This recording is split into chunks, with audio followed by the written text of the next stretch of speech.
Hello, hello, hello, hello, hello to all my friends, all my colleagues. I'm here in beautiful Henderson, Nevada. Wow, I don't even believe it sometimes. I wake up sometimes, I'm like, wow, I can't believe it. It was just a dream that I would be here. I lived in Columbia, South Carolina for 13 years, and I didn't even realize I had been there that long.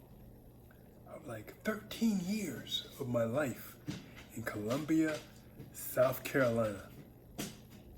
And when I decided to leave, I said, this is going to be monumental. I'm moving my car, I'm moving all my furniture. And you can best believe that you can accumulate quite a bit of stuff in 13 years. I have more stuff than I thought I had. My God. Was it painful to move? Yeah. Was it worth it? Yeah. But, you know, as painful as it was worth it. It was worth it. I wanted to put on, I was skinny as a rail once upon a time in the Army, and I wanted to put on muscle like right now. I wanted it right this second. I didn't want to wait for weeks and weeks and weeks and months and months and months. But I put in the work. I lifted the weight. At the age of 33 is when I started lifting weights. And at first I couldn't lift very much. First I couldn't squat very much. Then my body got stronger and stronger. And I even had to I had the author, so I had somebody sew my sleeves for my uniform when I was in the Army at the time. They had to rip them and then re-sew them larger because my arms couldn't even fit in the doggone sleeves. That's how much muscle I had put on my body. It was amazing. My pant legs were getting kind of tightish. That was amazing, and that proved another point to me.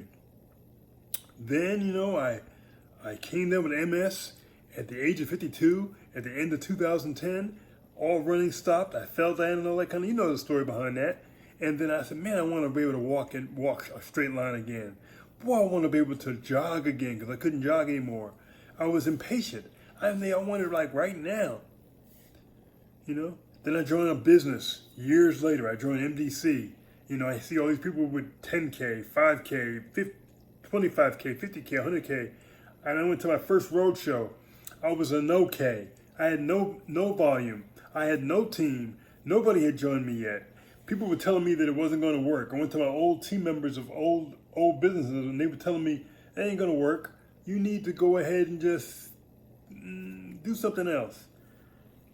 What do all these scenarios have in common? Patience. Patience. It took patience for me to build muscle. It took patience for me to jog again. It took me 2 years to do that. It took patience for me to go from no K to 5K. It's going to take patience for me to go to 5K to 100K. I know it is. So I'm not going to be under any illusions when people tell me no, or it's not for them. Or I'm going to get mad now. If they'll have the gall to say now that I'm a 5K, that I'm going to say this thing doesn't work now? What? I have to be crazy. I was married 3 consecutive times, 3 divorces. I could have easily said, marriage is not for me. Bump marriage, the heck with marriage. But here I'm getting married again. Again! To the woman of my dreams. Who would have thought that I would have met somebody in my dreams 6 decades on the planet? There are so many examples of having patience, what having patience can do for you. Those of you that are in this business right now, you've been in for a few months, or you just got in today, or yesterday, or last week, or last month. Give it some time. Learn what you need to learn. Fill the gaps. Have patience. Have patience for it all. And things will manifest for you bigger than your wildest dreams. Bigger than your wildest dreams. I'm sitting here looking at my back office, and I'm seeing people rise up.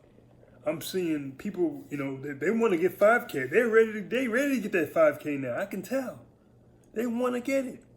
But in order to get 5K, you need to hit 1K. I got people doing that. In order for me to hit 5K, I had to hit 1K.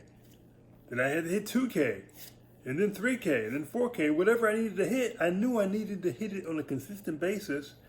I knew I needed to care about other people, because it just wasn't about me and what I wanted.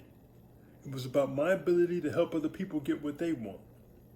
That took patience on their part, and it takes patience on my part. I can't want something greater than a person wants for themselves. Everybody's going to say, some people, not everybody, many people are going to say, well, this is a scam, or these things don't work, or you can't build muscle in your 60s, or you don't need to get married in your 60s, or, you're not going to be able to move all your furniture to Las Vegas.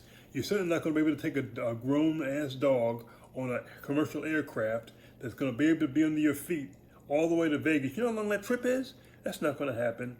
You're going to have all these people come out of their mouths with their opinions. And they have a right to their opinion, but it doesn't mean that their opinion is a fact.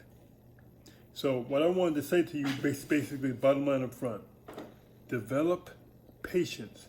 Sometimes things take a little bit of time. They take a little bit of time, but you've got to be patient enough for you to learn what you need to learn, and things will come around. One thing's for certain: if you don't get involved, there will be nothing for you to receive. If you're not satisfied where you're at right now, if you're doing the same thing 5 years from now, guess what? It stands to reason that you're going to be in the same place. In order for things to change, you have to change. And it's nobody's fault. It's not your upline's fault. It's not your sideline's fault. If something doesn't work, it's nobody's fault.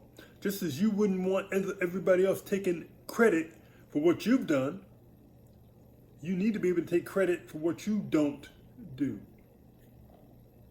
Fix it. Figure it out. Read the book. Watch the video. Make the phone call. Talk to the person. You'll be better off. Today's lesson is on patience. Get you some.